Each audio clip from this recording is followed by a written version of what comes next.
TV3, I think, went for about 12, 13 minutes on their weather watch, kind of what's happening around the country. TVNZ did 3 or 4 or 5 short stories. This is one of them. This is the fires happening around the place at the moment. Fires in Hawke's Bay, fires in the South Island, fires down by Timaru, fires by Kaikoura, fires at Whangarei Airport, although that's been put out. The firefighters are going, yeah, if the winds are at 150 k's an hour tomorrow, we can't do anything.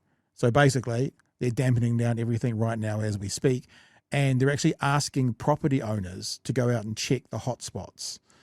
Because if the wind clips up to 150, like they say tomorrow, tomorrow's night news is going to be look like the gates of hell, unfortunately. And I don't say that in a light-hearted way. Because, hell's such a funny topic, Chewie. Yep. And, this could work if it wanted to. Should we just hit refresh again? Anytime. It's called the Spiral of Death. Is that what it's called? The Portangaho Valley charred as fires continue to burn. Crews out dampening flames, hoping to stop the spread towards houses. It's been an anxious wait for families. We are going up in the paddock, checking to see which way the fire's going. Humming and hurrying, do we stay, do we go, what do we do? My husband and son had already been told to leave our home here up on the hill. It was thick as, they couldn't breathe.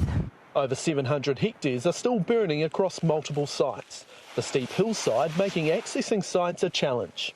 Well, this is one of 5 sites across central Hawke's Bay causing problems. Locals doing all they can, creating fire breaks like this to stop the spread of the fire. There was a story out of Kaikoura that a woman whose house was saved said, I thought about it and I got on the ride-on lawnmower and I cut a fire break.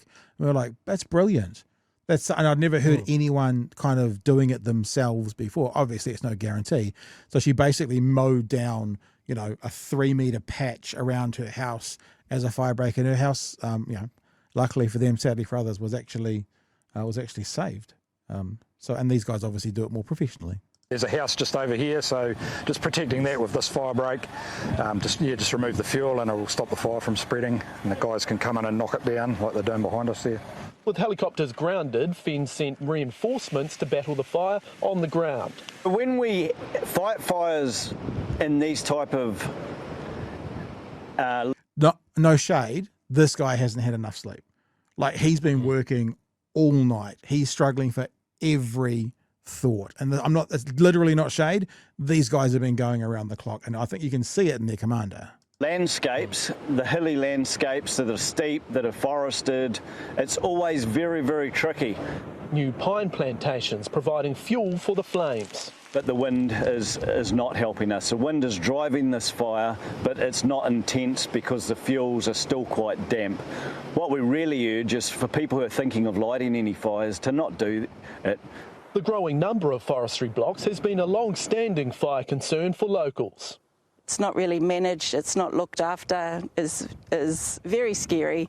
Us as the home people having to reinsure ourselves in these circumstances. We've had cyclones, floods, the works, and this is the fire test. The official cause of the fires is still being investigated, but locals have some ideas.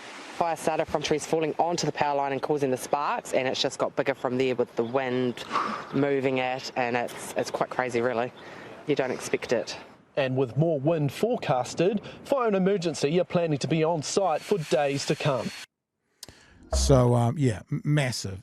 Wherever you are in the country, stay safe. In Wellington, they're saying life-threatening winds. That's the words that they're using around the country. Meaning, debris picked up and thrown into, very, very sadly, like that well-known doctor in Wellington got killed yesterday. That exact thing. So the warning is, my dudes, just don't go out. I was joking. I was joking about Wellington's trampoline distribution system, but you don't want to get hit by a trampoline. If you have a trampoline and you're in Wellington, go and nail it down. Like, absolutely tie that bitch down. Otherwise, stay in your house.